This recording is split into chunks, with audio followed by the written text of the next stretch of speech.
Hello, and I hope your first week of New Testament survey went well for you.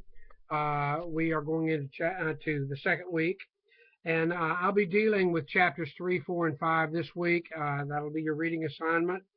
And once again, if you have any questions about the material that we're covering, please do not hesitate to email me, contact me, whatever way you need to. Chapter 3, I'm going to deal very quickly with chapter 3, and then we'll have separate videos dealing with the other chapters, the religious and philosophical settings of the New Testament. As you read through this chapter, you'll find there are two basic perspectives. One is the pagan, and the other is the Jewish. I cannot overemphasize to you the significance of getting a grip and a grasp of these two perspectives. They are the undergirding of the entire New Testament. As the gospel came into the world, as Jesus came into the world, there was this collision between Jewish origins and pagan destiny. Let me just give you a quick example of that.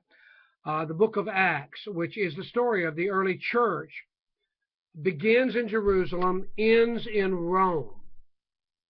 It begins with the cocoon, as it were, of Jewish identity. It ends up at the center of the pagan world, the center of the Gentile world.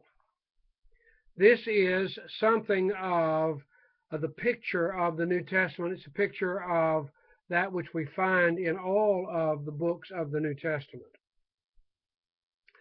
And there's this conflict that happens between these two entities, epitomized by the Judaizers on one side and the Gnostics and pagans on the other side. When you read through Paul's writings and John's writings, and particularly the entire New Testament, James, you will find this tension. Colossians is a primary example. There we read where Paul deals with angel worship and will worship and not holding up the head. These are concepts dealing with the Christians at Colossae who are affected by paganism. When you read it in 1 John, he talks about those who say that Jesus did not come in the flesh. This is dealing with something called Docetism, which is a part of pagan Greek Roman philosophy. So it's just vitally important for you to understand what the pagan context of the New Testament is. Correspondingly, the Jewish context. And last week we talked about the interbiblical period, and as we come into the New Testament, we find that there are these elements that want to retain Jewish identity. The whole panoply of groups ranging from the Pharisees to the Sadducees, the Essenes, so forth. They have a different position with respect to how much of the Old Testament gets left behind as the gospel shows up. And understanding what they believed and how they stood is key to understanding the New Testament. Let me just give you an example.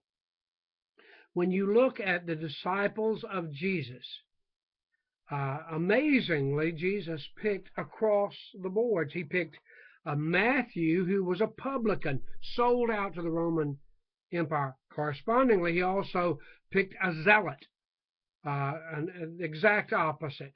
And then there were those, it appears that Peter, James, and John were akin to the Essenes, from which John the Baptist likely rose.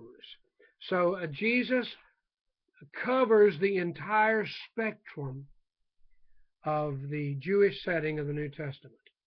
So we'll talk more about this, and let me know if there's any way I can help you. God bless you as you study.